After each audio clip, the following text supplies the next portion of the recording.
Good space time, y'all. This time on Citizen Cosmos, I talked to Willy, the head of decentralization at the ShapeShift DAO. We discussed the core values of decentralization, cross-chain DeFi, the community, DAOs, laser eyes, and having the best day ever for over 5 years. We need bank accounts and we're not going to be able to hire people if we're paying in tokens and stuff. And I really challenge that. I say, actually, you can do it. You think you need these things, but you don't need these things. I don't really understand why anybody wants to start LLCs. Think about the user experience of like somebody who actually then lands in your Discord. They land on your forum. How can you make it really easy for them to get engaged, get involved, and ideally start contributing? And then reward them with your governance tokens. I think that in 5 years' time, people are not going to know what blockchain they're really using. I believe in borderless, free, sovereign finance, and we don't need KYC for that. Before we rock it off into our next episode, here is some news from our sponsor, Cyber. The Cyber Congress DAO is preparing the portal, which will open the gates of the rabbit hole. For now, the team invites everybody to create more cyber links using sib.ai. Hi, everyone. Welcome to another episode of Citizen Cosmos. And today we have with us Willy, who is the head of decentralization for the foundation of ShapeShift. And it does have a little ring to it. I like that. I hope I said it correctly, Willy, man. Hi. Hey, Serge. How's it going? What's up, everybody? Good, man. How are you, man? How's sunny states, sunny Colorado? Oh, it's a sunny day out here. I'm having the best day ever so far. How are you doing? Good, man. It's also sunny, also nice. So, man, ShapeShift. So much noise, so many years, such a big project. Do you want to maybe introduce yourself? Tell us a little bit what you do. What does it mean to be a head of decentralization? Sure. Thanks, Serge. Yeah, my name is Willy. I've been a part of ShapeShift for almost 4 years now. I had the pleasure of being a part of ShapeShift when it was a centralized corporation. And then last year in July, we announced that we were becoming a DAO. And over the next 6 months, we worked on transitioning from a centralized corporation to a DAO. Employees were let go in 3 waves. And meanwhile, we were building up the DAO, deploying work streams. And yeah, things have been going really well. We're about 9 months into this DAO journey. ShapeShift has pivoted a bit. So when we first started in 2014, we were the first non-custodial exchange where you could trade crypto across chains from your own wallet rather than having to deposit it onto a centralized exchange. And ShapeShift was started right after the Mt. Gox fiasco. So it was built as a solution to having to deposit your funds onto a centralized exchange and give up trust. We were like doing cross-chain trading before DeFi, before DEXs, even before Ethereum. So when we saw the advent of these decentralized exchanges, we were really impressed. And we kind of realized that these decentralized exchanges were doing a better job at ShapeShift's original vision than we were. And that way to do this was to decentralize protocols so that you could list any new token as soon as it came up, and ideally even be permissionless so that people could come list their own tokens. So we embraced these decentralized exchanges. We integrated the DEXs on Ethereum. We integrated Thorchain the day that they launched mainnet. And the day that we integrated Thorchain, we sunset our own trading desk. So now you can think about ShapeShift as a free, open source, community-owned, and soon decentralized interface between users' private keys and decentralized protocols. So we support multiple wallets, we support multiple chains, and we support multiple protocols on those chains. So now on ShapeShift, you can come and buy, sell, send, receive, trade, earn yield on cryptos on 11 different blockchains right now. And it's all non-custodial, right? Yeah, non-custodial is one of our core values. We're all about financial sovereignty. And another one of our core values is just this multi-chain future. We've always believed in ShapeShift as a multi-chain future. So we love Ethereum, we love Bitcoin, we love Cosmos, absolutely. And on ShapeShift, it's one interface where you can do things on all these different chains and even across chains. Tell me about the journey. I mean, I have a lot of questions for you about the decentralization, about the DAO, and I will ask them for sure. But in crypto, a project for, what is it now, 6, 7, 8 years, right? That's like history, man. That's like a museum kind of thing. Tell me how the journey has been for you personally. Oh yeah, for me personally, it's been an awesome journey. And yeah, we've been at ShapeShift, we've been through several market cycles. So we've seen a lot of ups and downs. My first experience with ShapeShift was in 2017. My friend showed me ShapeShift as an easy way to trade, and I just thought it was so cool. And I've always liked altcoins and hot new tokens and cool visions and stuff. So I'm always looking for the next hot thing. So at the end of 2017, I actually started a company called Bitfract. And it was the first tool where you could trade Bitcoin for multiple cryptocurrencies in a single transaction. It was built on top of ShapeShift. You could buy any of the tokens or coins that ShapeShift supported, and you could choose what percentage you wanted of each coin, send in Bitcoin, and then we'd use ShapeShift to execute the trades, and then it would send all of the crypto to you, whatever addresses you had input. That was a pretty awesome experience. And 6 months after we started that, ShapeShift acquired Bitfract, and we were brought on to the team to basically build the new version of ShapeShift. So this is the time when ShapeShift was realizing that the original exchange model, first of all, there were some regulatory issues with it, and we came to the conclusion that we needed to implement KYC to continue offering trading functionality. So my first day at ShapeShift, actually, we had the All Fox where the whole company was told, hey guys, we actually have to realize that we need to implement KYC. That was kind of disappointing because I was a huge fan of ShapeShift. It was my favorite company, but that was a surprise. Before KYC, ShapeShift was the leading way to trade crypto non-custodially. And after we implemented KYC, we lost a lot of our users and our volume and our revenues. A lot of our existing users started, and even wallets that had integrated ShapeShift to power their trades didn't want to start requiring KYC. So they implemented a lot of the copycat projects that had kind of done the same thing that ShapeShift had done, but weren't requiring KYC yet. So that was a tough couple of years, basically. First of all, we had to spend months building this KYC functionality, not only into our products, but into our organization, bringing on compliance teams and everything. So that was a lot of effort that really ended up hurting us more in the long run. And I wish we could go back in time and just realize, you know what? We should just stop the trading thing now. We shouldn't go down this centralized route. We should instead just start embracing these decentralized protocols, even though decentralized exchanges weren't quite feasible yet. So that was one of the challenges. We didn't have the option at the time to just plug into these decentralized exchanges because they hadn't been built yet. Retrospectively, that was probably not the right decision. But at the time, there were reasons that it made sense for us to make that switch at the time. But yeah, once we saw these decentralized exchanges actually working and able to handle the liquidity that and the volume that we had with our users, we immediately integrated them. And since then, things have been going great. We were able to remove KYC, which made our product better. And now as a DAO, things are going better than they ever were at centralized ShapeShift. I love centralized ShapeShift, but life at the DAO is even better. So some of the differences, like before at centralized ShapeShift, first of all, we were closed source. So we could only build however much as we had internal bandwidth to build. And there's so much to build in the cryptocurrency world. We want to integrate all these protocols, all these chains. We were always limited for how much we could prioritize. Also, things were pretty secret at ShapeShift. Like there's a big separation between the internal employees and team and our actual users in the broader community. And I always hated that. Like we'd be working on cool stuff, but I couldn't talk about it at conferences. I couldn't tell anybody about it until it was live. Now at ShapeShift, everything is just open. We have public meetings every day in the Discord. Anyone can just come in and hang out. It's really awesome. I like being able to be just fully transparent. And it's powerful because now we have the support of the community. In ShapeShift, we have such an awesome community because we have been around for so long.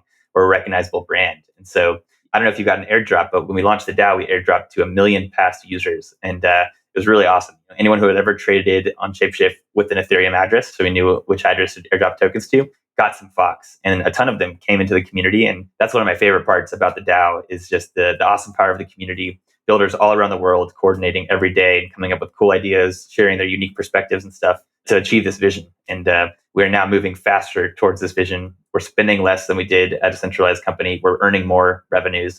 And this is 9 months into it. So we're just getting started. But so far, I don't think we can be hoping for things to be going much better. Man, this is fantastic hearing things like that. This is what we all, I think, are here for, right? To see how products progress from centralization to decentralization. Actually, it's interesting. What's your opinion, by the way, on this? I mean, as far as I know, I'm going to ask the question in a weird way, but I would love to hear your opinion end of the day. From what I hear, from what I read, there is like two big opinions: to start in a decentralized manner, or the opposite, start centralized and slowly let go of first this, then that, and eventually end up in a decentralized project. What's your opinion? How should applications, protocols, how should they be launched in Web3? In a decentralized manner or a centralized and go towards decentralization? Yeah, it's a really interesting question. I'm a big fan of decentralization. I do think it is the way. So I think the sooner you can get to that, the better. When ShapeShift started, it wasn't possible to be a decentralized organization. Ethereum didn't exist, DAOs didn't exist, so we had no choice. But if I were starting a new project today, I would absolutely push to start it as a DAO, because once you do start it as a centralized organization, then it's more difficult to then transition to a DAO. With ShapeShift, it was pretty interesting, though. Huge props to Eric and John for getting our shareholders on board with the idea of transitioning to a DAO. We wouldn't have been able to do it without that. I think there were some advantages. The fact that ShapeShift had been around for a while, we weren't just starting from scratch. We had a community, not just of our internal employees who all knew each other and worked together well, but also our users. So that I think was pretty advantageous. And we were able to do a lot of work as a team internally to then launch the DAO successfully. Instead of launching a DAO and then saying like, oh, now we got to, as a community, figure out our governance process. Oh, wait, how do we even pass a proposal to do this? Because we don't have a governance process. we were able to build the DAO stack, build the governance process, and kind of just gift it to the community and say, okay, now going forward, you guys have the ability to change any of this. But at least here's a functional framework that you can use to begin as a starting point. So yeah, I talk to a lot of people now who are working on new projects, and I encourage them to go the DAO route. And they say, "Oh no, we can't go the DAO route yet. Like we need to start as a centralized company because X, Y, and Z, right? Like we need bank accounts, and we're not going to be able to hire people if we're paying in tokens and stuff." And I really challenge that. I say, actually, you can do it. You think you need these things, but you don't need these things. Maybe it might be a little bit more difficult for you in the early stages to take the decentralized route, but it's going to pay off in the long term. And I also think progressive decentralization is important. You don't have to start day one being fully decentralized because it is difficult. And right now, not even all the tools exist where you can do everything you need to do as an organization in a decentralized way. But as long as you're progressively getting more decentralized, and I think that's the right trend. And as long as you're transparent with your community about where the points of centralization are, then I think that's fine, right? And you can work together as a community to address each of those points. As somebody who's already been through the whole journey of going from a centralized to a decentralized company organization, what would be your number one advice to those who are doing the same route, unfortunately or fortunately? Let's say they didn't launch in decentralized. What's the one thing that you did and you're thinking, man, we should not have done that or done it differently? What would be your advice here? Yeah, I think it's a challenge. You want to launch your DAO, right? But you want to make sure that you have a sufficient, that you're ready to launch, right? The MVP. And ideally like an MLP, not just like minimum viable, a minimum lovable experience. But you don't need to have everything figured out. As long as you have that core framework where people can come in and pass proposals and start contributing and coordinating, that's a great place to start.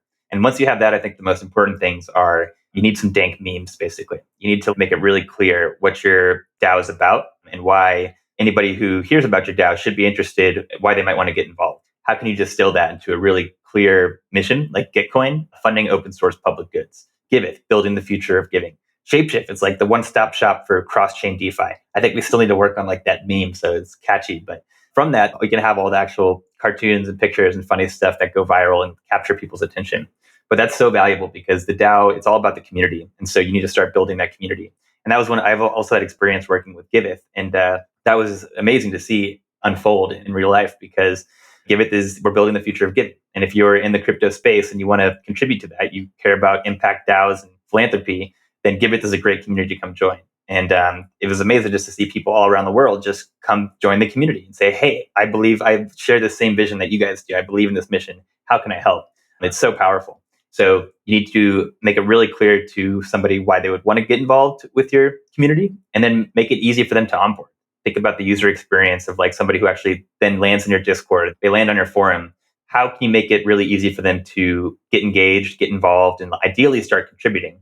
And then reward them with your governance tokens. And if you can figure out that cycle where people can hear about your DAO, get involved, and then become owners and contribute and add value, then you're off to a great start. And the rest can just be built by the community. In your opinion, is a DAO suitable for any type of product? Let's go crazy. Podcasts. What would a DAO do in a podcast? Yeah, I like to think that DAOs really can apply to just about any business. And the reason I think about that is I just think about, first of all, DAOs can be designed really however you want. There are a lot of people assume DAOs are flat. They can be, but they can also be a hierarchy with like one person on top, as long as the community is ultimately in control and deciding that. So just like you can have a podcast company with shareholders and stuff, you can have a podcast DAO. And you can bring each of your guests, you can give some tokens to, right? So that they have now ownership in your DAO. So yeah, I really do think that you can create just about any kind of business, any organization. You can either do it with a bank account and with a legal entity, or you can do it with a treasury on chain. I think right now it probably makes most sense for like these digital communities or technology software companies or protocols. But yeah, I don't see any reason why in the future it's not going to be easier to start a DAO and you're going to be able to do all the things that you could do as a centralized corporation as a DAO. There's only a few things you can't do right now. You can't have bank accounts, you can't sign contracts, but like pretty much everything else you can do. But there's infinite things that DAOs can do that centralized companies can't do. Why would you want to start an LLC if you could just go online? I don't really understand why anybody wants to start LLCs, man. I really don't get it. It's like, people, what are you doing? But it's true. It's crazy. But you said a very good point. The idea of like minting NFTs and giving them to guests and then to listeners for episodes has been in my head for a while. I'm just, to be honest, I've been waiting to do it on Cosmos and not on Ethereum. But so there's many things you can do here. I hope I get an airdrop when you launch your podcast.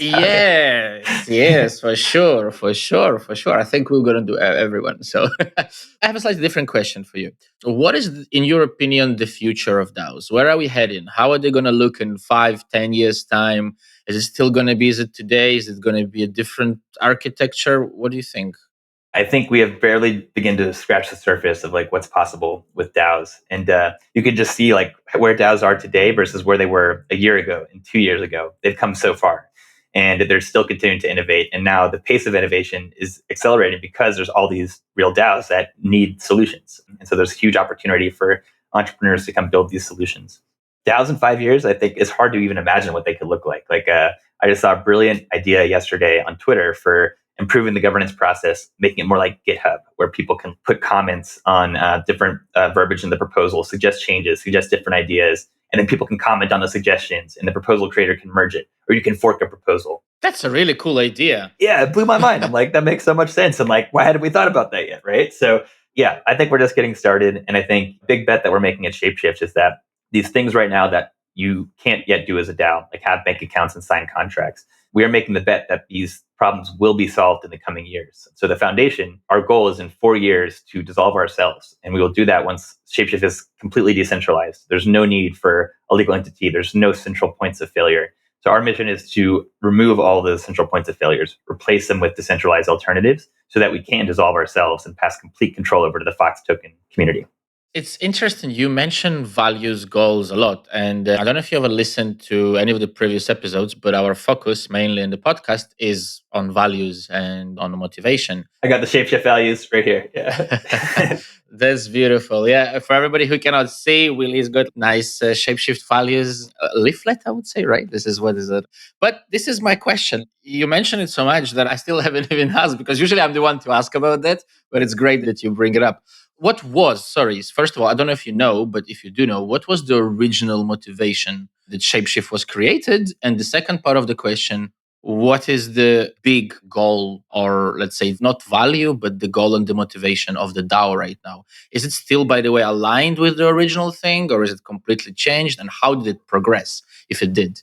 So I would say we've stayed true to our values from day one. And so the core values that ShapeShift was founded on was financial sovereignty, enabling financial sovereignty for billions of individuals across the world, borderlessly, unstoppably, trustlessly. And I think we've done a great job sticking to that vision. We've also always believed just in this multi-chain future, and that there's value beyond Bitcoin, beyond Ethereum, and that if this future is going to exist, then there should be a way where any individual can access this feature in a way where they're not giving up custody or trust, or they can't be censored or stopped. So yeah, I think it's cool because the industry has evolved around us. And so the way that we've tried to tackle that vision has evolved, absolutely. But now we are embracing just all of these decentralized protocols that new ones are getting built every single day. And I just think that's so cool. It's hard for me to imagine like a more important mission than enabling this and anyone in the world to access all these amazing protocols that are being launched. I think that if we can enable that and bring that to the masses, that is going to have more of an impact on society than anything else that I can think of. And all these cool protocols like Giveth, I love Giveth. I think Giveth is one of the most amazing things ever. But in order for anyone to be able to use Giveth, we need to make it easy, and we need to build the infrastructure and the tools that people can access Giveth and access it in a decentralized way. You can have all these cool decentralized protocols, but if the actual interfaces themselves, or if the backend, the blockchain data that users need to be able to access this itself is centralized, then you can't really enjoy this decentralized future. So ShapeShift is in a great position to solve that because we've been running nodes and interacting with these chains since 2014. We have a ton of experience doing this and doing it in a non-custodial way. And now, not only do we have this amazing team that's been working at ShapeShift for 8 years, but we've got this awesome community. Like one thing that's really cool right now that we're open source is that we've been putting bounties on Gitcoin every day. And ShapeShift right now is a top project on Gitcoin for putting bounties out. And so developers out there, if you're interested in getting involved with Web3 and earning some crypto, you can check out the ShapeShift profile on Gitcoin, because if you get familiar with our code base, there's new bounties coming out every day. And as a result, we're building faster than ever. Man, this is so cool. I didn't know that ShapeShift was the number one project offering tasks on Gitcoin, because I have used in several projects Gitcoin, and I think it's a fantastic thing. What is now, though, the main goal of the DAO. I mean, financial sovereignty, I understand that, but let's get a little bit more to the ground, I would say. I mean, you said in 4 years you want to dissolve the foundation. Makes a lot of sense. But for those 4 years, what are the goals? So if you go to app.shapeshift.com right now, I can show it to you. To have it up and we could show you the new Cosmos functionality. We could stake some Cosmos. Nice. And it's beautiful. It's super easy to use. There's no fees added ever. So ShapeShift, you can think of us as like an aggregator right now. So we build really great UI UX, and you can come to app.shapeshift.com right now, buy, sell, send, receive, trade, earn yield on your crypto, all for free and across chains. So our trade page, it looks a lot like Uniswap, where you can trade one asset for another and put the amounts. But it's also got Thorchain integrated as well. So in that same interface, not only can you trade all the Ethereum assets, and it's not just Uniswap, it's all the top dexes on Ethereum, but you can also trade Ethereum for Bitcoin. And we just launched this. So the way we're building all of this too is with abstraction layers, so that we build one UI UX. That's great. And we're constantly optimizing that. And then any protocol that shares that same UI UX, which is like a lot of the trading protocols look the exact same. A lot of the lending protocols look the exact same. A lot of the single asset staking yield protocols. It's the same UI UX, right? You approve the token, you choose the amount, you deposit, you see number go up. So the way we're building things is so that once we build this UI UX once, it's very easy for other protocols to come integrate themselves. So for example, the first yield generating protocol we integrated was Yearn. And right now we're working on the abstraction layer, and we have Idle Finance ready to come integrate them or put a bounty up to get integrated. And we're actually going to partner with them on this bounty. So they're going to put up half the funds from their treasury. We're going to put up half the funds from our treasury. And then anyone in the community who wants to come integrate Idle can just come plug it into our existing UI UX and our abstraction layer. Similarly with Cosmos, we built it in a way where now that we have Cosmos support, it's very easy for us to support all the Cosmos zones. So there's a bounty also up from Osmosis. This is another joint bounty from the Osmosis community to get integrated into ShapeShift. And this is in progress. Now that we have Cosmos support, it's much easier for us to add Osmosis. So that will be coming soon. Not only Osmosis sending, receiving, and staking, but trading and liquidity providing and bonding. And then we want to support all the Cosmos zones, right? So if you're a Cosmos zone listening to this, come integrate yourself into ShapeShift. Or if you guys are busy, come put a bounty up to get integrated into ShapeShift. It's going to be really easy. You can check out the UI UX. It's awesome. And obviously, the next big milestone that I'm excited about after that is bridging, enabling bridging between Ethereum and between Cosmos, so that in one place you can come connect your Kepler, or you can connect your MetaMask, or you can connect the ShapeShift wallet. And it supports both Ethereum and Cosmos and Bitcoin. And you can do cool stuff in Ethereum land, and you can do still cool stuff in Cosmos land, all on one interface, all for free, all open source, all community owned, and soon fully decentralized. We should absolutely talk about Fox Chain. This is my next question, man. This is exactly where I'm going to get at it. So when are we going to see Fox Chain on Cosmos? So if you guys haven't heard about Fox Chain, it's a new Cosmos zone that's under development in collaboration with ShapeShift. And we're also working with Coinbase Cloud on building this out. And they've been awesome. So shout out to the Coinbase Cloud team. But yes, it's in the early stages of development, or really we're in like the research phase right now. So we're kind of designing all the protocol. We're doing models and stuff with tokenomics. And I should say what Fox Chain is. Basically what Fox Chain is, it's a network to incentivize node operators to provide blockchain data to end users, to clients. So we need this for ShapeShift to be decentralized, right? Like ShapeShift, we've always operated the nodes ourselves, but we need, in order to fully decentralize and for the foundation to dissolve, we need to have another source of blockchain data, ideally a decentralized source. And that doesn't exist yet. So what Fox Chain does is it incentivizes node operators to run nodes for any blockchain they want to run nodes for, and then get rewarded in Fox tokens. And it enables any client, including ShapeShift, we need it for ourselves, but any dApp that actually wants to be decentralized and not just rely on Infura or run their own nodes can plug into Fox Chain to get the blockchain data they need for their end users. So we are in the research phase right now. It's going really well so far. I think we're going to have the first community call to update on progress this month, like in the coming weeks. And yeah, it's pretty cool because I've been privy to the meetings between Coinbase Cloud and the Fox Chain workstream, which is led by Michael Perkland, the former Chief Information and Security Officer at ShapeShift. And it's just a really brilliant group. It seems like we've got the right team of people to solve this really hard problem. So far, anytime that there's a challenge, the team's been able to come up with really creative, awesome solutions to address it. So I'm hoping we'll see Fox Chain live in like early 2023. So it's going to take a bit, but we'll see. The next stage, basically, once the community approved proposal for $300,000 to basically complete this research phase to design kind of the whole spec and architecture and details for Fox Chain. And then the next proposal the community will see is like, okay, here's the kind of the optimal design that this team has come up with. Do we want to then fund the development of Fox Chain? And I think the community, as long as assuming that they come up with a solid design, I assume the community will want to fund it to build it out. When are you planning to launch the first testnet for validators to come in already? Is there going to be an incentivized testnet before it goes live in 2023? I mean, I'm sure there will be. There will at least be a test net, and I'm not sure when that will be live. So I think hopefully once we complete this research phase, we'll have like a better timeline for when that could be available. So the most important question: when airdrops of the new Fox chain token? That's what we're figuring out right now. So yeah.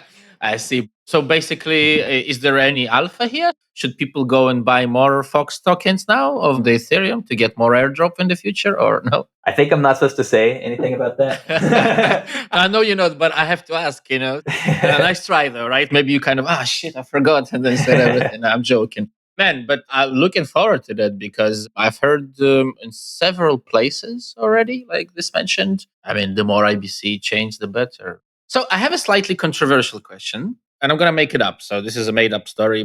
You said yourself that the first day that you started work in ShapeShift, there was the whole thing with the introduction of the KYC. Obviously, now things have changed and things have progressed. Again, controversial question. So, who is to say that the foundation that is still there, or some of the company that is still there, let's say something bad happens, I don't know what, the authorities come to ShapeShift, ask for all the data, that how do people connect, for all the, I don't know, which computer they're using, which IP, whatever, where are they coming from? So could that happen? Is that a possibility, considering that there was such an incident already before, similar thing? Of course, it's a controversial thing, a made up story, but do you think something like that can happen? I'm glad you asked because the foundation, we don't have that data. So we specifically made sure that we received the data necessary to continue operating ShapeShift's legacy infrastructure until we could sunset it and migrate all of our users to the new open source version, which doesn't require KYC and doesn't have any tracking whatsoever, actually, in the new open source version. There's no user analytics on app.shapeshift.com. So ShapeShift, if you guys know anything about these KYC laws, you're required to keep the data for like 5 years or something after you collect it. So ShapeShift is required to keep that data. But ShapeShift right now is pretty much operating in like skeleton mode. Almost all the employees have moved on, and there's just a small skeleton group that's keeping ShapeShift alive. Basically, I think for like tax purposes this year, and maybe just to be the custody of that data, which is all encrypted, stored offline in cold storage. And it's data that we didn't want to collect, right? This is like, we had to collect it, but we didn't want to. But we followed the rules. But fortunately, there's no reason for the foundation to receive this data because we don't need that to continue operating ShapeShift. So we specifically made sure that we didn't have access to the data. So if the regulators come ask us for it, we can't give it to them, which feels pretty good. I understand what you mean. The less you know, the better you sleep. Now, I'm joking, but it is true in this case. I know you're not about that, but I did have that question, and I do want to ask your opinion because I think you've worked with KYC a lot. What is, in your opinion, the future of KYC in Web3? I hope it disappears, but what's your opinion here? It's a great question. I am excited for like Sybil tools and stuff. So the ability to like know that an individual address is a real person and stuff. And I mean, as long as users are in control of their data and they can choose whether or not to share their data, I think it's a much better status quo than we have right now. And especially if there's options to do the things that you want to do in finance without being required to share that data, then I think that's a better world. I personally think that KYC is kind of ridiculous, right? Like requiring people to give up all their private information when normally it's like innocent until proven guilty. But here we're assuming people are bad actors and stuff. And then it's bad risk. It's like we're just a honeypot of all this data that time and time again is going to get hacked. So I'm excited about the potential for Web3 to enable users to at least have control of their data. I do think that there probably will be like on-chain KYC types of things that do get built. And while I probably won't myself use them, maybe there's some benefit. I won't say that there's no potential for benefits. Maybe it's possible that people can come up with reasons why that's beneficial. But to me, I don't think it needs to exist. And I believe in borderless, free, sovereign finance. And we don't need KYC for that. So it'll be interesting to see how it all plays out. But I do think you're right that these KYC protocols will get built and some projects will choose to implement them and require them. And whether or not those projects are able to compete with the decentralized alternatives that don't require that, it's hard for me to imagine, but we'll see what they can come up with.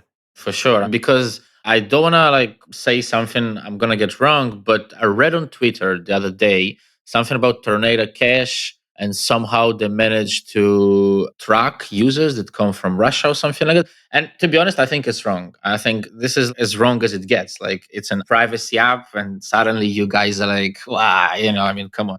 I have a slightly different question for you. This is a strange question. So when I go on your Twitter account, man, you have an .ether nickname and laser eyes. So how does that work, man? You have to explain this. Yeah. Well, you know what? I will say. So Ethereum is what got me into this space for sure. It was the first crypto that I bought. But I very quickly also very much became a fan of Bitcoin and the values of sound money, decentralized money. And I have a lot of appreciation for Bitcoin. I personally think that Ethereum will flip in Bitcoin, but who knows what's going to happen? I definitely believe in a multi-chain world. And so I think that's a good way to just kind of show that. Like, I love Ethereum, but I also like Bitcoin, and I'm open to other chains. Whichever chain, whichever protocol best solves what I really care about, which is like decentralized financial sovereignty, then I'm happy to use that chain and support that chain. So I reject like the tribalism, and ultimately, I think like the real enemies are the banks, the legacy centralized infrastructure, the regulators, not each other. Where I like to think we're on the same team, and it hurts me to see that the Bitcoin community is becoming so toxic and so maximalist. The good old days where a lot of the innovation happened in Bitcoin and we were all friends. So if the Bitcoin community continues going in that direction and Ethereum continues going in the direction that it's going, maybe I will get rid of the laser eyes and say, you know what, I'm sorry, Bitcoin, but I think Ethereum is doing a better job at actually achieving this initial vision that we all set out to solve. But for now, I still got left for the Bitcoin community. I still got Bitcoin, and I still got the laser eyes. I'm still hoping for 100K Bitcoin. I'm gonna play devil's advocate a little bit. A lot of people, especially that came into crypto after 2017, not a lot, but a big majority, I've heard use the words that using Bitcoin today in crypto is kind of like using checks. So it's kind of like so dated, and so there's no use case, no nothing apart from, well, it's money, but like, then every cryptocurrency can do that. Again, I'm playing devil's advocate, but I would love to hear your opinion. You said that you love Bitcoin, you like the community still, even though it's becoming toxic. What is the value, in your opinion, with Bitcoin today? Before crypto and Bitcoin, I used to like gold. So I really believe that like fiat is the biggest evil, the biggest scam in history. So I'm a big fan of like hard money.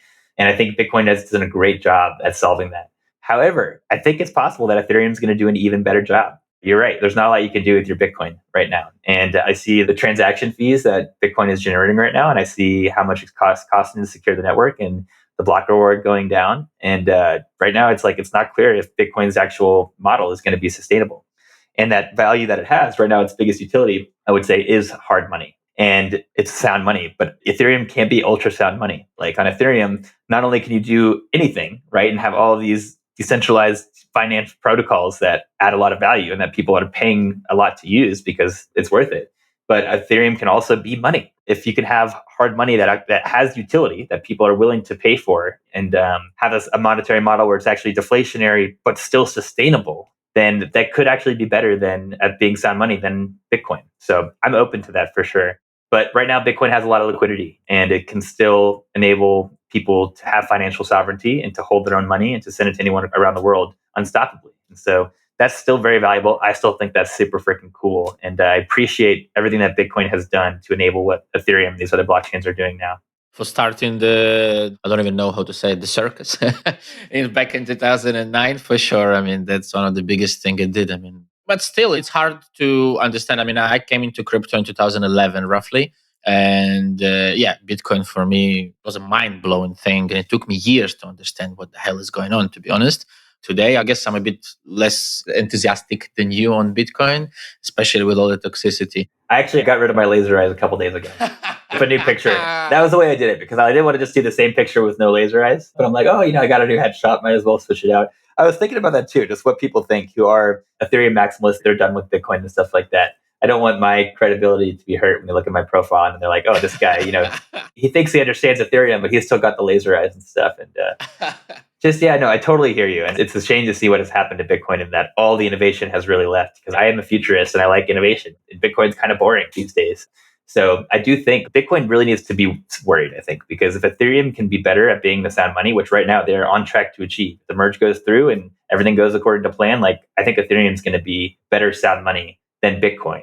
So if you have that, if you're better at that core utility that Bitcoin has, plus infinite more possibilities that can be built on top of Ethereum, how could Bitcoin possibly compete with that? So I hear you, but the Bitcoin community, it's a strong community. They got a lot of supporters and stuff, and we'll see if they're able to survive. I would be happy to live in a world where we have Bitcoin and Ethereum and they both coexist, and we have a decentralized money and applications. But I'd also be happy to live in a world where Ethereum, ends up achieving that vision, and Bitcoin ends up just being the MySpace to Ethereum. I think my profile still says decentralization maxi. So I'm kind of all pro that. I hope that even it's already kind of happening, and Shapeshift is a great example for providing the ability to interact with different DeFi protocols already with on different blockchains. I think that in 5 years' time, people are not going to know what blockchain they're really using. What is the underlying chain is there? They're just going to be using it. And I hope so, at least. I have two more questions for you. So the first one is more like a story that if you want to share, you kind of mentioned it already, but the whole decentralization of the stake of Shapeshift, I mean, you mentioned it in many, many, many, many ways. What I would maybe love to hear a little bit more is how did it like suddenly? I mean, you said, oh, somebody brought it on the board. Well, I mean, I guess people bring to the board different things every day, right? But not everything happens. So if you can go into that story a little bit more, how it happened and why it happened suddenly like that, and I would love to hear that. I think everybody would love to hear that. Shapeshift, we could see if we look at like where we were in early 2021 when we kind of started going down this path, we could see around us a lot of the projects that were best achieving like similar visions that we wanted to achieve. They were structured as DAOs, right? A lot of the top DeFi projects were DAOs. I had also had firsthand experience in December 2020. I built Cause for the hackathon, which was the DAO to save the world. And we got first place. And immediately afterwards started building it. And we ended up joining forces with Giveth and built out the new version of Giveth. And we built a DAO. We launched a token and built a community. And it was amazing to experience because I was able to do that in my free time. This is during the pandemic. So quarantine, lockdown is a perfect way for me to stay busy. So, and every week we're just having these community calls and more people are joining the community. And we built a beautiful product from scratch without any fundraising or anything, just off of donations. And that was pretty amazing to see. And so when we were figuring out what is the best path forward for Shapeshift, what's the best way we can achieve their dream, a heavy advocate for we need to decentralize. We need to structure ourselves as a DAO. We need to drop Fox tokens to all of our users and open source everything and work with the community to build a community-owned interface to these decentralized protocols. And I didn't even know if it would be possible. So at the time I was like, okay, like, can we do this DAO thing as a centralized corporation? Can we still like, how much of a governance token can we make Fox if we're still a centralized entity? And and then Eric and John basically came to me and one day and said that we're going full DAO and we think it's the right way to go. And we've got the shareholders and the board on board with it. And I like jumped out of my chair with excitement. It was like a dream come true because at the time I was deep in DeFi. I was getting really excited about this whole DAO movement. I just think it's so freaking cool. And I think it's like the idea that you can have these community owned products and ecosystems and not have to have a centralized corporation with a CEO and everything. I just thought was so freaking cool. Yeah, so Shapeshift's going down this like centralized path in 2020, or at least like we're not going down the decentralized path. I see all these projects that are doing the decentralization path, and it's awesome. It's like they're crushing it, they're exploding, they've got these awesome communities, and I'm like, I want that. But I'm so loyal to Shapeshift. I was like starting to get a little bit torn, where it's like, okay, I love Shapeshift and the values, but are we approaching it in the best way? Are we taking the wrong approach? And so it was really awesome. I was so excited when we finally pivoted and went double down on the decentralization route because it was like, I finally feel like so energized once again to contribute to Shapeshift. And I no longer have these questions in the back of my head of like, am I doing the right thing? It's like, yes, we are pioneering. We're absolutely doing the right thing. And I couldn't believe that more. So for me, it's been a really awesome journey. And I was like, at the beginning, there was a lot of hope that things would go as planned, but it's like, there's a lot of uncertainty, right? And I think a lot of people maybe thought like, this sounds crazy. This sounds like a fantasy. Like, no way are we actually going to be able to transform into a DAO and actually still operate or be more productive. But like, there's no doubt in my mind now, like anyone can come in and look at the Shapeshift community and see how much we're getting done every single day. If you look at our Twitter, it's like every day there's a new announcement. Marketing's like, slow down, you guys. It's like, we can't announce this today because we have this another announcement. Like, we'll have to announce that next week. It's awesome. Great problems to have. Love it, man. And the last question, which is a traditional question. You are so alive, man. You're so energetic. What on earth motivates you? Apart from decentralization, apart from the value of building like is there something in your daily life that you could share, whether it's sport, I don't know, meditating, whatever, cat, walking the dog, I don't know, something that you do every day that keeps you motivated like the way you are and keeps you building the decentralized future we're all striving towards. Yeah, for 5 years now, over 5 years, I've been saying it's the best day ever, every single day. So I've kind of become known for that somewhat. And yeah, I love it. I think it's the right attitude to have. I'm really grateful. I'm super grateful. It's like, I love my job. I love the people that I work with. I'm so passionate about what we're working on. And it's fun. It's like, it's hard to imagine a cooler job where we can just go online, hang out with our internet friends and build cool shit and get rewarded for it. So my values are for first of all, work on something you love, work with people that you love, work hard. Obviously, that's an important one. Stick to your values. Oh, and have fun. Rule number one, have fun. It's so important. Yeah. And if you're not having fun, it's like you're not in the right place. But yeah, I have a lot of fun every single day. And it's pretty cool to be able to have fun and build something that I think is going to really have a big impact on the world. I really, really like the rule number one, have fun, because this is my number one rule as well. And I think that's my biggest value. I love that you say the best day ever. I've never heard this before. This is fantastic. I'm going to remember this. I'm going to tell people about this. This is really cool. Willy, it's been a huge pleasure having you on. Looking forward to not just Foxchain, but to the way you guys are going to go on about, you say, integrating more and more like Osmosis and other things. And yeah, thank you for coming on. Thanks so much, Serge. Thanks, everybody. Thanks. Bye.